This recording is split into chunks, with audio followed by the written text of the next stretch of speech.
This is WizKid's Star Wars Pocket Model card game.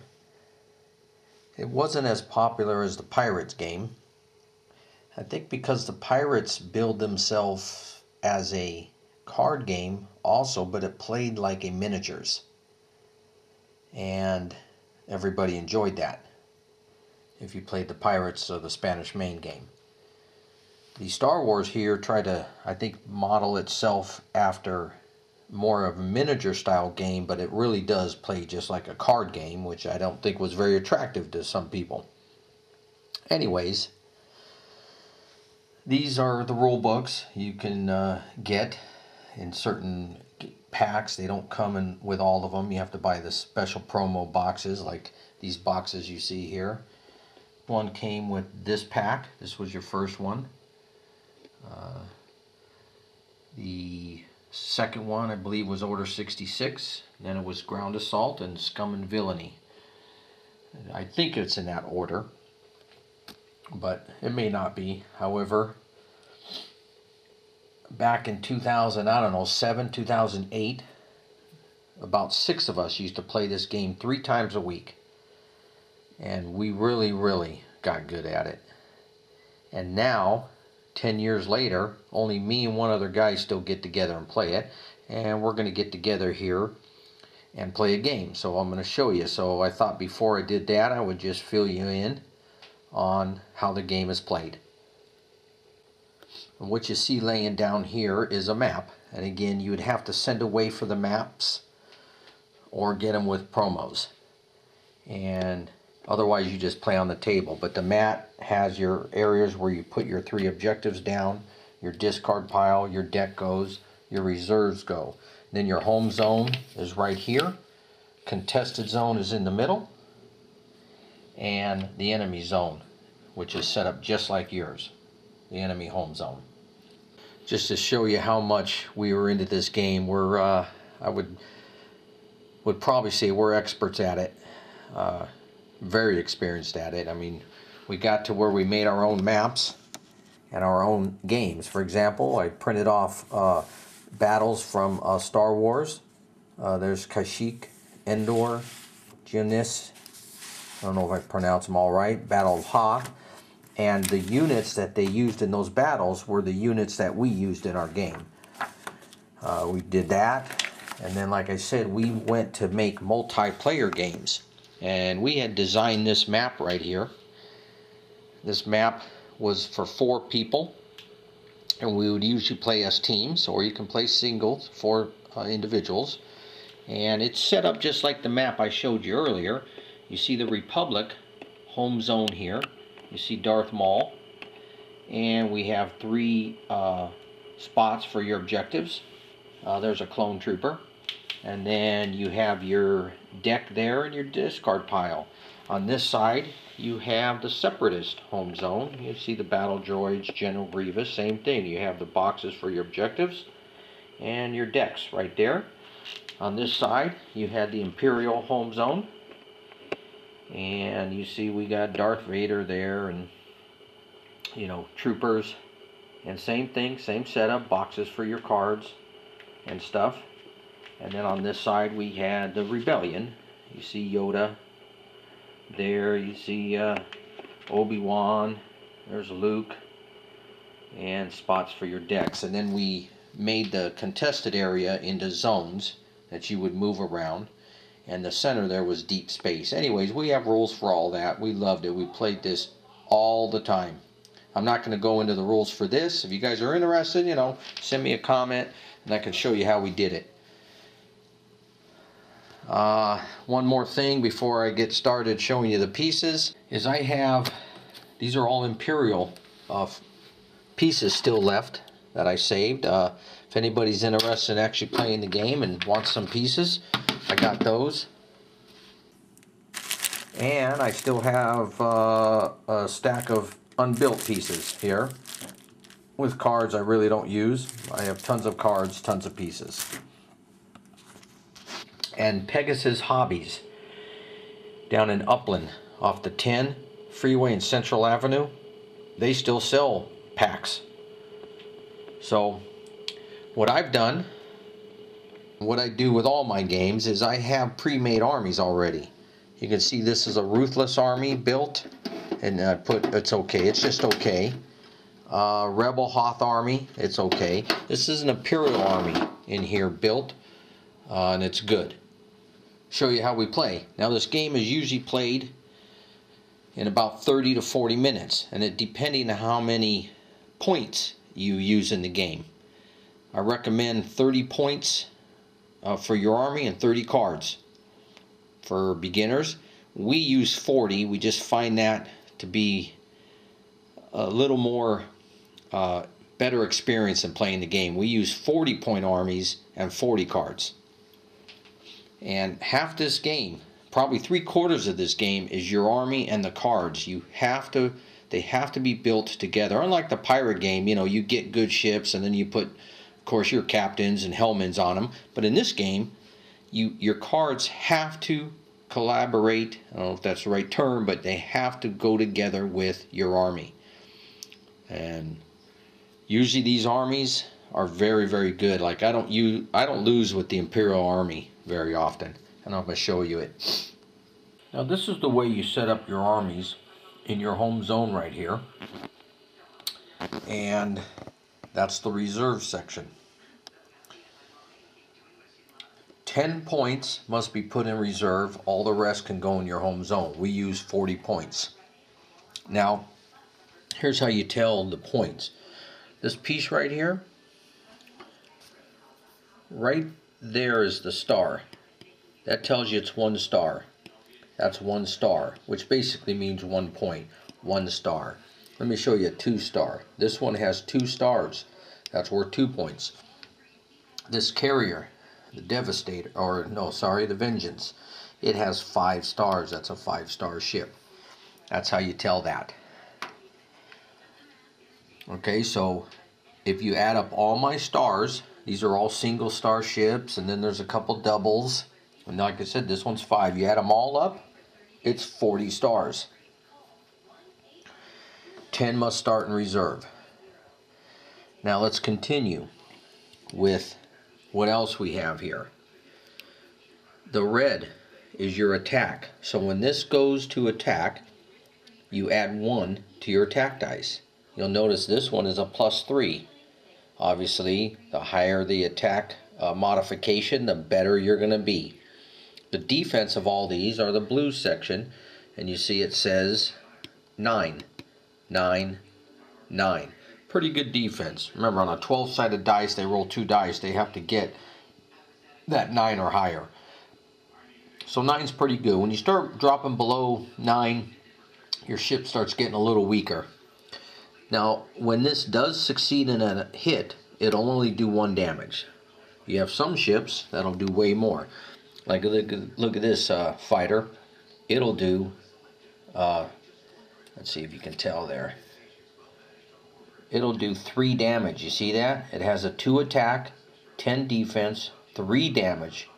It only has 1 shield. That means it can only take 1 hit and it's going to die. Some will take more. Let me see if I can find one.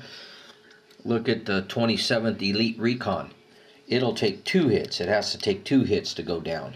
So, and it's 2 stars. It's a pretty good fighter here. 2 attack, 10 defense, 2 damage, 2 shields. That's a pretty good ship.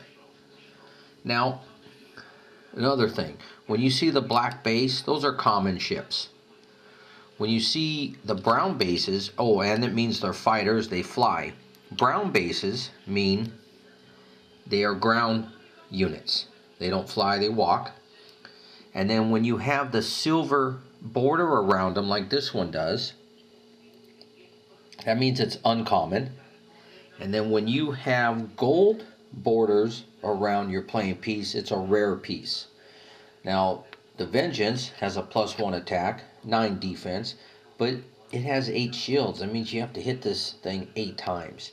And when it hits, it's going to put 5 damage on you. So it's pretty good. So that's how you read your units.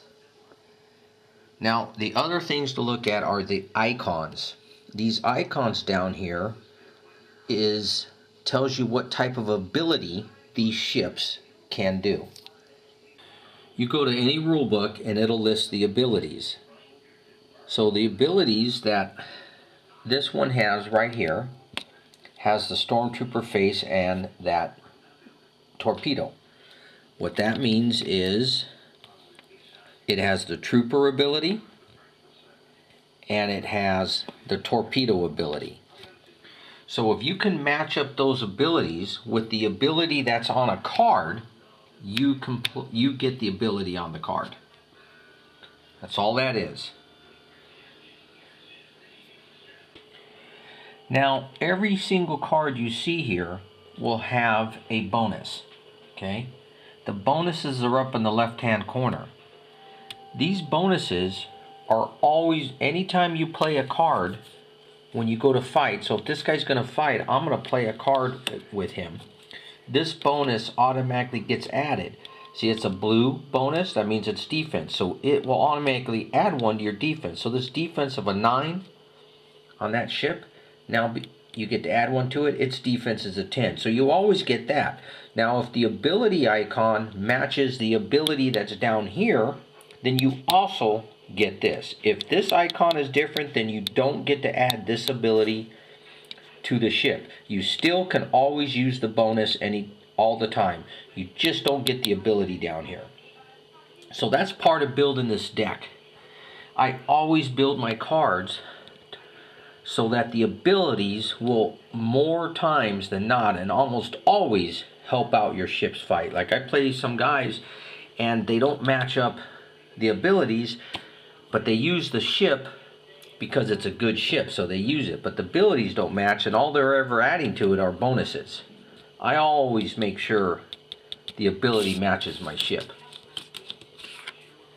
So, with that being said, there's just certain cards you have to have in your army in order to win. You always have to have in your objectives, you've got to play Dagobah. You have to have it. This allows you to take 5 stars worth of units of your enemy and push them back. So as he's making his way across the contested zone and into your zone, you play that as an objective and you push him all the way back. It's a great card. You have to have it. You're allowed to have 3 cards of the same exact type in your army. So I put 3 Dagobahs in my army. That's a must. Another card that helps out that way, that goes into every deck I play, are the Wild Rides. I own 2 of them, and every deck I have will have 2 Wild Rides. It has a luck ability symbol. Luck ability symbol means it can be played with any of your units, no matter what their ability is. And it says a unit of a 1-star, a 2-star, or a 3-star gets 1 defense. And again, any unit you play this card with gets a 1 defense. So you automatically get 1. And if they're a 1, 2, or 3-star unit, they'll get another 1. That's 2 defense. Now, if the opposing unit is not destroyed, put it into your opponent's home zone. So basically, when he comes into a unit, when he comes into my zone, let's say with some big, tough carrier that's hard to kill, I take one of these little guys.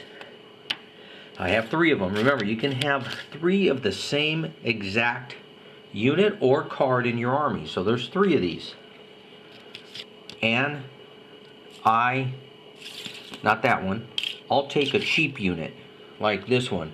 It has 1 attack, 8 defense, only 1 damage, 1 shield. It's a weak unit. I'll put it onto attack.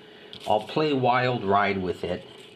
And I don't expect on killing the ship, but it doesn't matter. Soon, if the opposing unit is not destroyed, which it won't be, it goes back to the player's home zone. So it doesn't matter, I don't care if he kills this guy or not, this ship has to go all the way back to his home zone. So kicking enemies out of your zone is critical.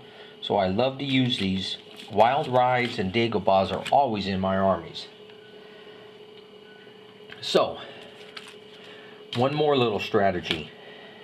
Okay, and that's let me get back on kicking people out of here. The Peacekeepers card is another critical card. That's what I use these three guys for. They have this little stripe. It means the elite ability. Peacekeepers has an elite ability on it. It gives you 1 defense, but after the combat action is over, you may move up to 5 stars of opposing units in your home zone to the contested zone. So it takes your unit, your 5 stars worth of enemy units that is in your zone, and you back them up 1 to the contested zone. Very, very nice cards to have. I use them all the time.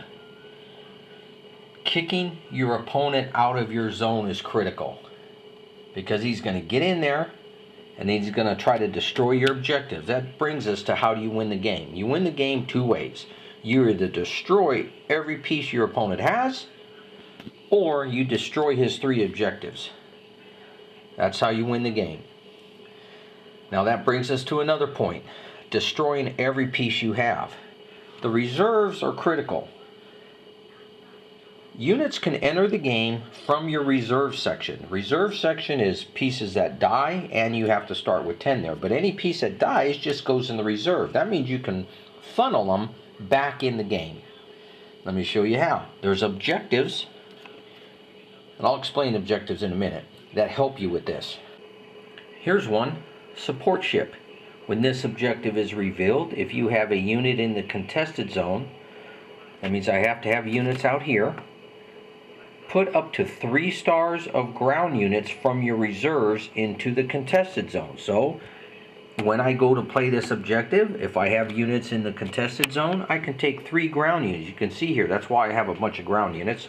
I can take 3 stars worth and put them in the zone. So I just got more pieces back. Another way to get pieces back from the dead pile is getting a carrier into your opponent's zone. Once a carrier gets in there, carrier is denoted by this little ability symbol. That means you're a carrier. Instead of taking an action when your turn comes with this ship, you don't do anything with them, you can basically unload fighters out of it or ground units. And you can take 2 stars out of your defensive zone. And again, I take ground units here. I usually grab, there's 1 star, there's 1 star, and you can unload them in your opponent's zone, just like that. And now you got more units in the zone. So that's how you bring units back from the dead pile, or reserves as we call it. Okay, being able to bring units back from your reserve pile is critical in this game. I like having an objective here that's called Death Star Hangar. When I reveal that one, I can bring 2 stars of units out of my reserves into my home zone. So again, I can take 2 stars of units, put them in the home zone. So there's numerous ways to get pieces from your reserves or your dead pile back on the board. So make sure you put plenty of objectives and cards to help you do that. Now, the reason this army is so good is for the trooper ability. I have 3 veteran pilot cards. Remember, you can have 3 of each. What this says is +1 attack for each trooper in your unit zone. Well, if you notice, all my ships have the trooper ability on them. See that? So if he tries to come into a zone where I have a bunch of those and I play this card, I'm going to get a +1 attack so for each trooper. So for example, if I played this on this guy, he has a +3. Now this gives him an extra 1 to the damage. So far he has a +3, then I get a +1 attack for each other trooper. So I get to count each one that has a trooper symbol on it and add it to the attack. That's like a +8. Plus his 3, it's like a +11. It's like I can't miss the attack. These cards are great. Another one that does it is Swarm Tactics. Again, I've got 3 of them in there. You get to add a bonus attack, and you get a plus attack for each other friendly trooper unit in your zone. So again, there's 6 cards that help me attack and really destroy big ships that the opponent may have in my zone, like carriers. Okay, then I already explained Peacekeepers. So with these, and Inspired is the other one. Inspired, I'm missing one here, but I usually have 3. +1 attack for each other friendly trooper in your unit zone. So 3, 6, 9. There's 9 cards right there that are going to really help me kill enemy ships. So this is a great deck. It's a great army. I don't know if I've ever lost with this. Another one I put 3 of in this deck is Imperial Might. Now this is a force symbol, and again it's like the luck one. It can be played with any piece you have. Now it says any Imperial unit.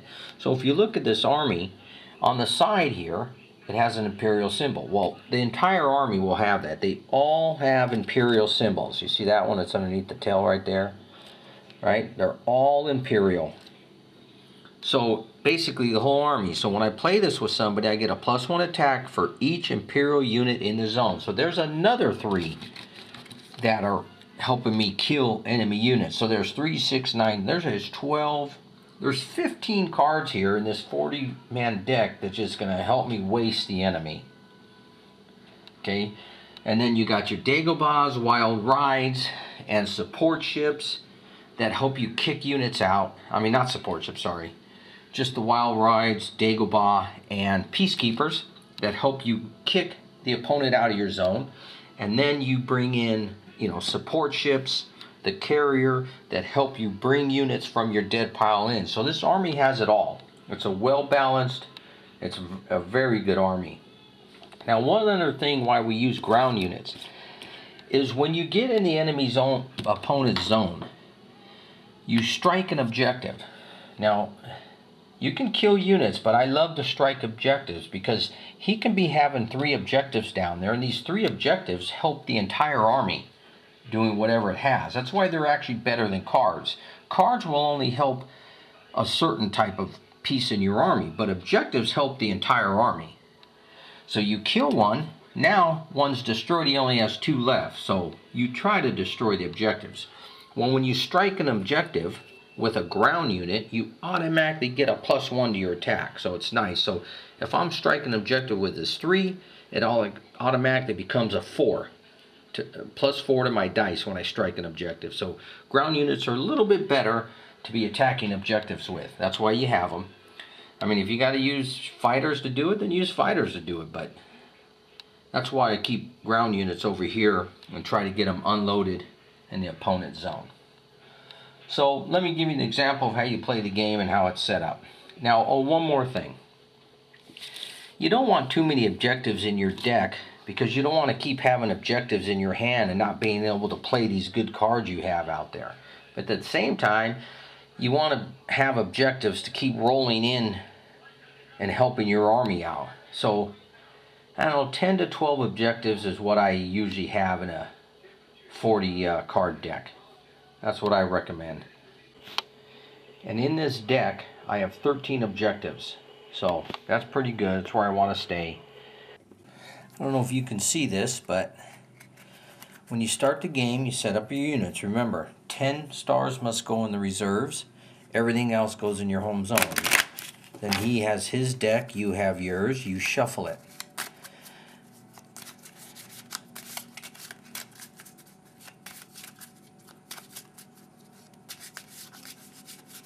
Okay, then you deal down 1 face down card in your objectives. You don't know if it's an objective or not, but that's how you have to start. They go face down, then you deal yourself 3 cards. And then you put your deck right here to the side in the deck pile. And you're allowed to look at your... So I can look at these 3 cards. I have 2 veteran pilots and an Imperial Might, so not bad for an attack. So this is how you start the game. So you roll a dice to decide who's first. Let's say I'm first.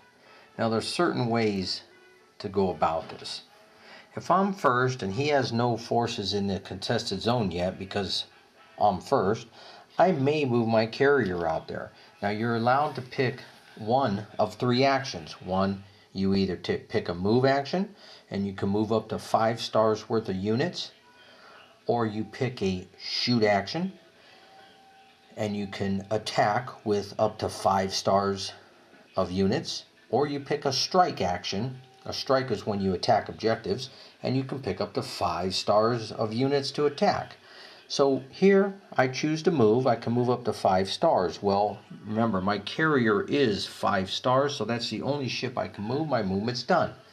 Now he's going to go, and he's going to move into the contested zone. I'm going to go, and I'm going to move into his zone. Now I have a carrier in his zone. I can just take this carrier next turn and strike an objective. Or what I'll probably do is this. Now, once I move into his zone, my turn's done. His turn comes, he can take up to 5 units of stars and hit that, which he probably will do. But remember, this has 8 shields, so he's not going to do a lot to it, or it will survive 1 turn. So when my turn comes, I will choose a move action. But instead of moving this, I can say I'm unloading 2 stars of units in his zone. So I go to my reserve and I take this guy and this guy, and he's a single star and he's a single star, so I unloaded them. Now remember, these are very good attack, 3 attack plus their ground units, so they get another attack. They get 4 attack on the objective. So now it's his turn. I can't do anything after I unload. Well, what he's going to do, what I would do, is kill these 2 units. They're not that strong on defense.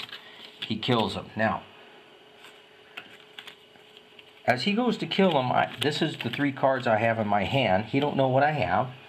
And I say, do I want to use these to help me defend?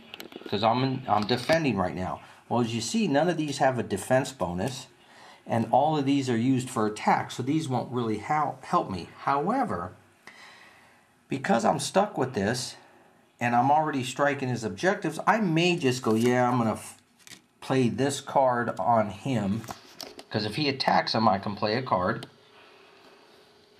And just to waste the card. Because when the battle's over, I will discard this card, and I get to pick up another one, and maybe I can get something that helps me here. And look, I got a defensive bonus card, which may help. And then this helps with a different ability, which only helps this guy. I mean, it doesn't help with my strike. But again, this army's built to destroy enemy units, not really strike. But I'm putting pressure on him right now in that zone, and he has to keep fighting me there. Now, one thing that can happen is he can have the Dagobah in his hand, and he can play it as an objective. Then he can kick out up to 5 stars of units. So he can choose to kick this guy out back to my home zone, or leave him and kick these 2 back to my home zone, which saves him from having to try to kill them. And just for that reason, I try to put units in his home zone so he has to use up his Dagobahs. Because once I know he's used his 3 Dagobahs and they went through his deck, then I know I can start striking and he won't be able to kick me out. So I'll make him use the Dagobahs. So that's one strategy if you go first to use your carrier. Now here's another strategy. If he goes first and he puts up to 5 stars of units in the contested zone, and I move the carrier out, well, he's going to just take those 5 and hit the carrier. So that's not a good move. Don't do that. You would have to wait. I would wait for my carrier. But I'll go ahead and move 5 units out there. You know, there's a 2-star. There's 3. I'm moving these because they have a strong attack. So there's 2 stars, there's 3, 4, I can move 1 more. And I like to put fighters because ground units are not allowed to attack an enemy unit in the contested zone. They can attack an enemy unit here, but not here. But I may just move one out anyways because I want to get him in that zone. So there's 5 units of stars. He'll move his out, and then my turn comes, and I'll decide who I want to attack. And see, now I can play these cards with these units. And +1 attack for each Imperial unit in the zone. So he'd have a 3. I'd get 4 because of the bonus. Then I get 5, 6, 7 because of this ability. So I get a +7 attack to his ship. So I'd be going after a ship I really want to kill of his. Another advantage to moving these guys out is because if you don't like your cards, you have more units to attack with, and you can play a card on every ship you attack with. So I can play a card here, a card with this guy, and a card with that guy.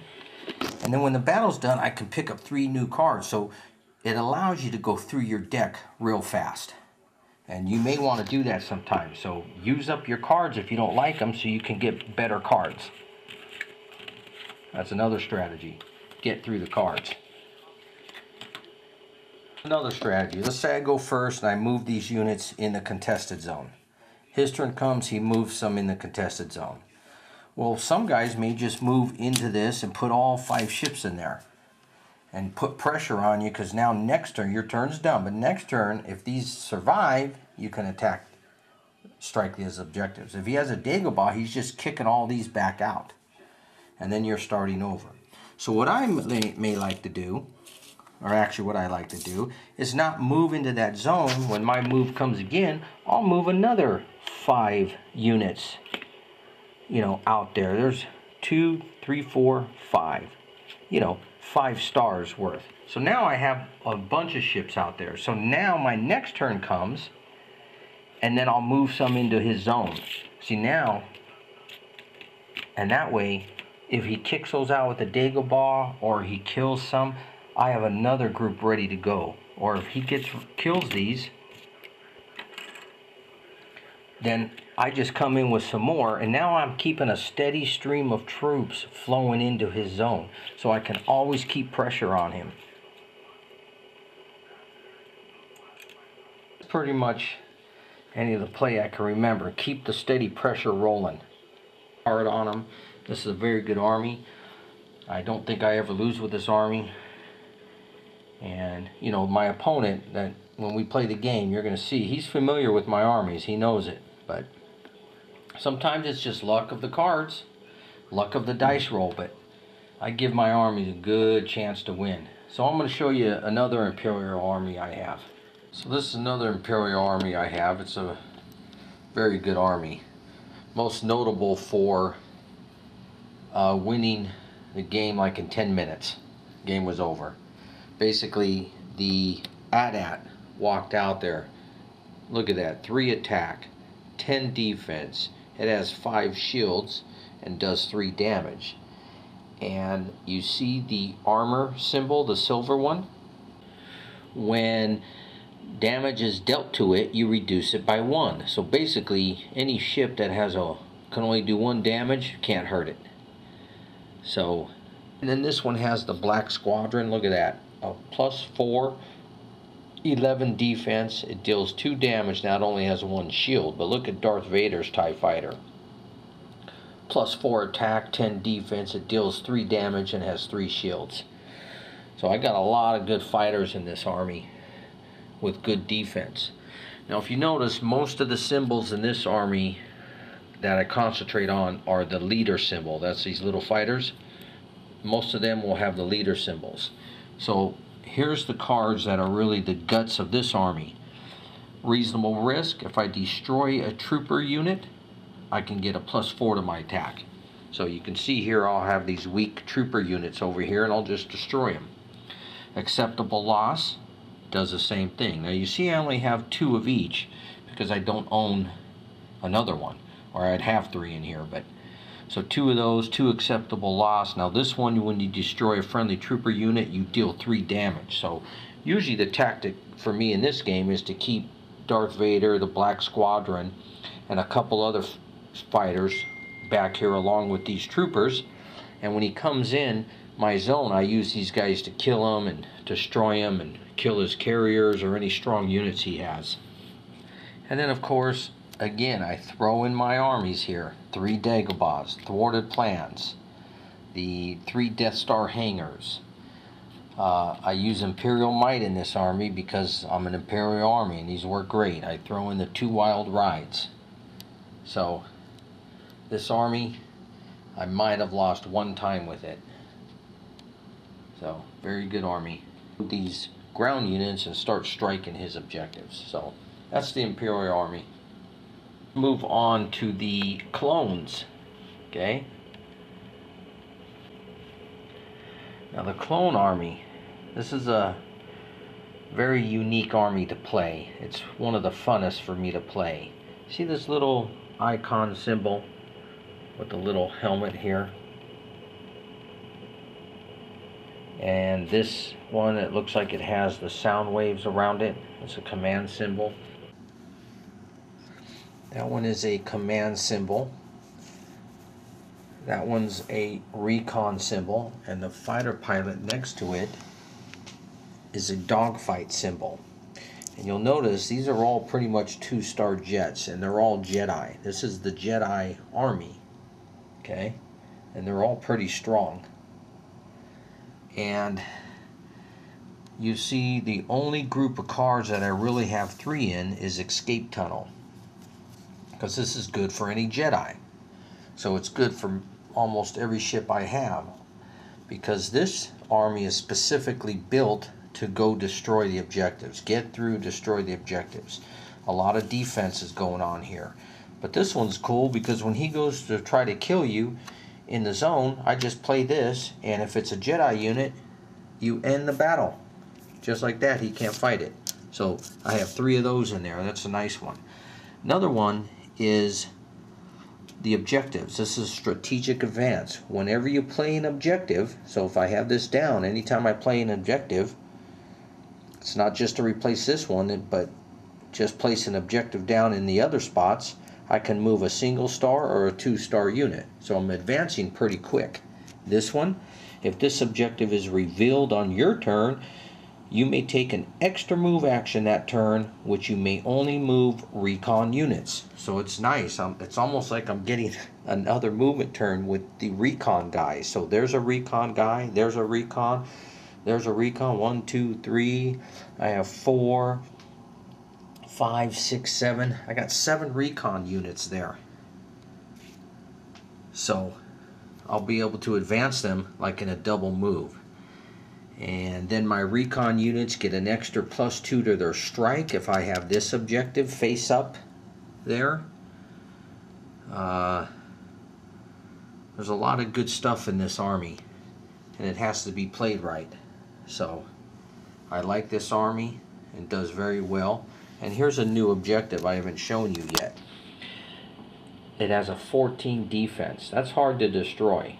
And I play this one in this army because my Jedi units will get a +1 attack during the combat phase. So all my Jedi units automatically get a +1 attack, plus whatever card I play with them. So this is a very good card because of its high defense. Now my opponent, he has like 2 or 3 of these, and he'll use them all the time. They're in every one of his armies, just like the Dagobah, because they're tough to kill, and so he can have them out there. Even though he doesn't have Jedi units, to me it's a waste, because he doesn't get this benefit, but his objectives will survive longer.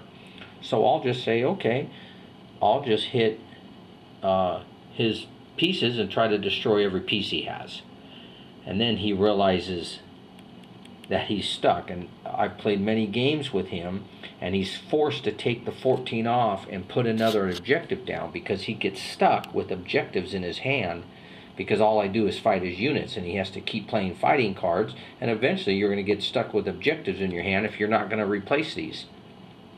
So he'll just end up taking them off himself, and then I go in for the strike. So I don't do that. I play to my hand. I use this only in this army because it's a Jedi army and it benefits me. So I will like to show you this army when we fight and how I do it. Very specialized units here. This army is just okay, but it's specialized. So I use this one only against Jedi, droids, or fighters. And I just put it out just so you can see these special pieces. These are an artillery icon, so they can actually shoot into an adjacent zone. So I like these. When he comes in, I can take artillery pieces, again only worth 5 stars, and attack to the next zone. So that's kind of a little neat thing. And then I do have a lot of ground troops here that I just go after striking as units. And again, it's how I got the cards.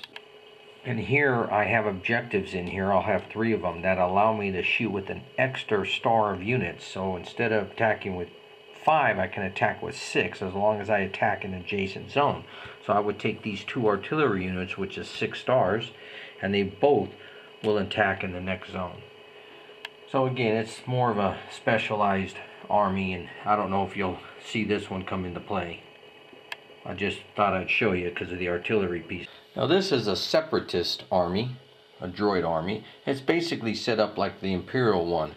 It mostly has a lot of these trooper symbols, and I use cards, pretty much the same, that I can destroy a trooper plane, and then these leader symbols or trooper symbols can get enhanced attack or defense. So this one's sort of like the Imperial Army, just not quite as powerful. My powerfulest piece is that Confessor group. He's a +4 attack, 9 defense, only 1 shield. That's his downfall. And then it does have 2 artillery units that can shoot into the contested zone. And sometimes I just do this, you know, to keep my pieces in line with the ability, the icon here, troopers. I go ahead and put these in the army, but I'm not really expecting to use them too much, and I just put them in the reserve pool. In case I lose an objective that has a lot of stars, I can bring these in. But otherwise, they'll just sit here, and it takes up, remember, you have to have 10 points in the reserves, and these 2 alone take up 5, so I don't have to put that many pieces in the reserve. So anyways, this army does okay, but we play games where sometimes we say, okay, I have to take the droids and we're fighting the clones, and we'll do stuff like that. So this is one of my Separatist Army, and I'll show you, I believe I have another one. And both these armies, you know, I do okay with. They're not as good as the Imperial ones, but, or that clone. My other battle droid army I have set up. The symbol we go for is the battle droid there. Most of them. Every unit will have that. And this, every card here represents a battle droid. I got them all stacked in this deck, and they do various things. These are a nice card here. And you get to turn a face-up objective in a home zone face down. That would be your opponent's, or destroy an objective in the contested zone, because you're allowed to move some objectives out there in the contested zone. But really, you turn the opponent's face down. When it's face down, he can't use it. So it's nice. You got a lot of different things to do here. Another special piece in this army are these flights here. And if you've seen the movie, they actually can land and start walking as a ground unit. So you can get them, fly them out there, but it takes a turn to flip them over. Then you got to wait a turn. And once that happens, they usually die. But I have some cards in there that will allow you to flip them right away. So that's a special unit there. And there's a lot of good ground attack with these tanks, with the droids. They're real good on the attack. So we'd like to get in there and strike the objectives. The carrier will help do that. Of course, as you can see, it's not as strong as it's only 8 defense. Has no modifier for attack, but it's not like the Imperial ship, but it'll still do its job. The fighters are real good. There's a 3 attack, only 7D, but there's a 310. It's a 6 wing. This is the 8th Airborne Wing with a 210, and General Grievous is a 211 with 3 shields. So pretty good ship there. So this is a rebel army. And its icon is really a couple of them. It's usually the torpedoes and the droid icon, android. And that's what I got all my cards in as. And this allows a lot of extra damage to be put on the opponent, and helps on defense. Because you can see I have the blue squadron and the polearm squadron here. They're all 4 attack. Very nice jets, but they only do 1 damage, unfortunately. But they do have 2 shields. These bombers here do 2 damage, which is nice. And then these fighters over here are all doing 2 damage, but they don't have 4 attack. But what's nice about this army is I have unaffiliated units here. Luke Skywalker, his land speeder, before he joined the rebel cause, he was unaffiliated, so these are unaffiliated units, and so is this sandcrawler. But they're nice. You can see they give no damage, so to attack an opponent is worthless. They're only mainly used for strikes. However, I have cards in here that add damage. And when I first used that on people, when I played a card said, oh, I can add 2 damage to this, I was now attacking with that piece, so it really threw them for a loop. But, they know it now. But anyways, I usually use these to strike, because 11 defense, and then you put cards on it to help it defend. They're really hard to kill, these Luke Skywalkers. That's why Dagobah objectives are the best cards, just to get these out, instead of wasting your time trying to kill them. But this army is pretty good. And sometimes we play where you can't have any unaffiliated units in your rebel army. So I only use this army when I'm allowed to have unaffiliated units in it. So this army is pretty good. And there's Luke Skywalker's X-Wing. He's a 211. Good defense on this army and this jet. And of course it's rare. And it can give 2 damage, and it has 2 shield. This is my all rebel army. Now you notice there's a lot of ground troops in it. Look at this whole row, ground troops. And they're all pretty strong. Look at that 310 rebel infiltrator. What's really nice is these rare ones, Wedge Antilles and the Luke Skywalkers. They have 4 attack, 10 defense. The Lukes deal 2 damage and have 2 shields. And I have 1, 2, 3. I have 4 of those that have 4 attack or 3 attack, which is nice. And then these rebel infiltrators have 3 attack. But what you'll notice in this army is 3 carriers. 4-star, 4-star, and a 4-star. And then my reserves is a lot of ground units. So I have a lot of cards that help the carriers, and I have a lot of objective cards that help bring in my reserves, because I'll be losing these ground units, but I'll be bringing them in the contested zone or bringing them in the offensive zone and striking objectives. What's nice about this is one of the armies that I definitely do what I told you before. I'll bring in 5 stars my first move. There's 1, 2, I might go with 3, 4, and 5. And then my next turn do kind of the same thing. Bring in 5 stars. I can get the whole army there. Now I can't attack his ships in the contested zone with my ground units. So I just build it up, and then I start advancing some, make them use as Dagobahs, or I start striking. But I keep my strong ones in this zone with the extra damage, and that's what the bomber's here for, extra damage. So when he gets in here, I have strong units to kill him and get him out of my zone. And usually I won't go all out unless I have Dagobahs in my hand. It really works good if I get the Dagobahs in my hand. So that's how this army works. And then one other thing is a new objective, or not a new one, but ones you haven't seen. When an echo base objective gets played, you put a generator in front of it.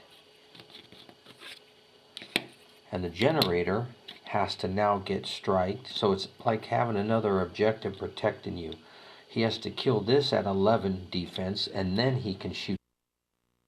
Okay, this is the Ruthless unaffiliated army. And the only downfall of this army is it has a lot of 3-star ships in it. And it doesn't have very powerful, killing units. It does have a lot of these veteran units though. So again, this is a 1-star unit. If it can destroy a 1-star unit or higher, you can turn it to a side that is stronger. So I have quite a few of those in there, and out of the 4 or 5 veteran units I have in this army, I usually succeed in doing that maybe once.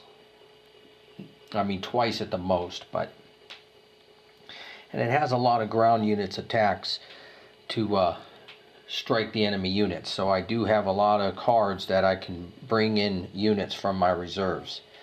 Now these are like my strongest pieces here, a 3/9. They only deal out 1 damage though, so I usually keep these in the home base to help destroy enemy units that reach there. And of course there's a sandcrawler, which is nice. It usually makes it out. The Jabba hut here is pretty good. It makes it out, and it has an armor symbol. So, and then of course I add the usual, 3 Dagobahs and the thwarted plans and the 2 wild rides to the deck group. But the ones here that takes 4 shields, has an armor, the sandcrawler. We try to make our way across the contested zone, and you may be able to see how I use this army. We'll see. That's right. I do have another army, and this is the Rebel Army, and it's okay. And its main units abilities I use is the target ability. I believe this is the target ability, and they all have that. I got a couple veterans. Now the rare prize of this unit is the Millennium Falcon. See, it has 3 attack, it'll deal 2 damage, it has 10 defense and 3 shields. It's a 3-star unit with the target ability, so it fits nicely in this army. Now the downfall of this army, there's no ground troops, so you don't use certain objectives like the support ships, because they only bring in ground troops. So I don't have any of those in here, but it's really not a striking army. I mean, you can strike objectives, but it's really out there to kill enemy forces. And that's why I got these bombers here, the gold squadron, the gray squadrons.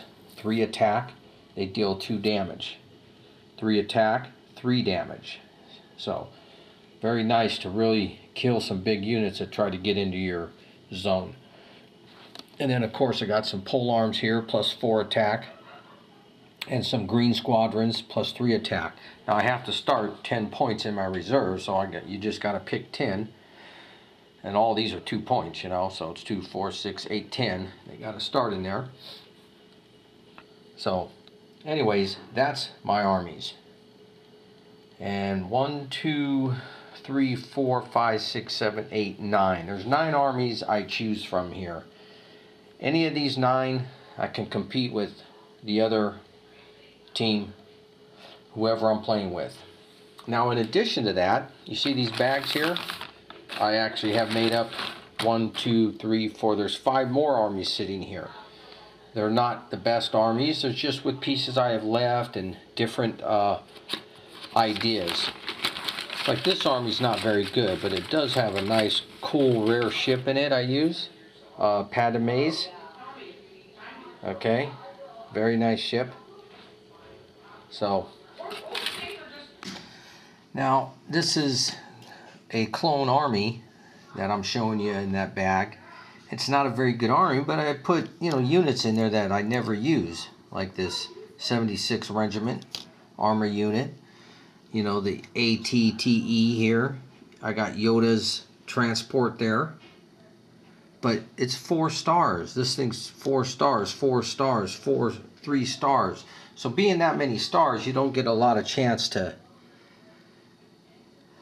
use them that much. But the best armies, like I showed you the first ones, were the Imperial, where you have a balance between ground troops and aircraft troops. You have 1 stars, 2 stars, 3 stars, so you can come up and you have strong ships that do a good amount of damage. So you can come up with many varieties to choose from, and your cards coincide with your ship. So that's why the Imperial armies I showed you are very good. They have it all. a real rounded out army. So the other ones that don't do so well is, you know, they don't have that kind of all around ability to choose from. So anyways, when we get together and play, which will be here soon, I'll show you what's up.